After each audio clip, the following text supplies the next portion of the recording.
Dewan Ekonomi Nasional menilai penerapan tarif 10% oleh Amerika Serikat terhadap barang impor dari China membuka peluang relokasi industri yang dapat menguntungkan perekonomian Indonesia dan mendorong pemerintah Indonesia untuk melakukan reformasi birokrasi serta memperbaiki iklim investasi untuk bisa memanfaatkan peluang tersebut.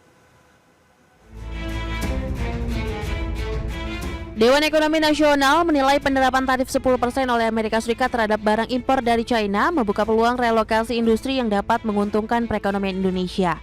Agar dapat memanfaatkan peluang tersebut, Dewan Ekonomi Indonesia merekomendasikan agar Indonesia melakukan perbaikan iklim investasi, meningkatkan kepastian usaha dan menjaga konsistensi kebijakan. Menurut anggota Den Khotib Basri, Indonesia juga perlu melakukan reformasi birokrasi melalui digitalisasi atau GovTech guna mempercepat proses administrasi dan meningkatkan daya tarik investasi di Indonesia.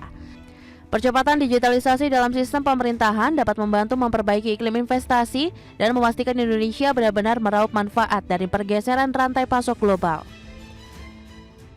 Dengan penerapan tarif 10% terhadap Cina dan juga ada trade war antara Amerika dengan Cina, itu bukan tidak mungkin basis produksi akan berpindah dari Cina ke negara-negara yang tidak dikenakan impor tarif.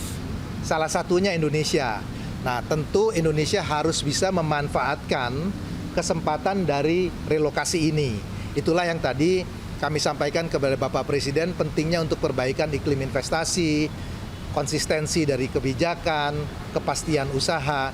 Karena kalau ini yang terjadi, maka posisi Indonesia sebetulnya bisa diuntungkan. Dan menilai sektor-sektor yang berpotensi terdampak relokasi akibat kebijakan Amerika Serikat mencakup manufaktur dan berbagai industri yang sebelumnya berbasis di China. Perusahaan akan mencari lokasi dengan biaya produksi yang lebih kompetitif untuk menghindari tarif tinggi yang dikenakan Amerika Serikat. Dari Jakarta, Tim Liputan, IDX Channel.